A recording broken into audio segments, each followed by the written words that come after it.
Hello জিজু, hello বলো।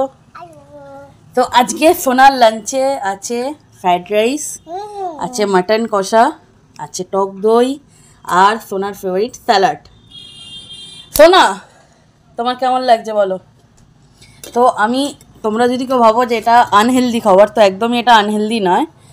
ওর সোনার যে রাইসে ভেজিটেবলগুলো আছে সেগুলো জাস্ট সেদ্ধ করে বাটারে সটে করে দিয়েছি। সোনা কেমন লাগছে বলো? কেমন লাগছে?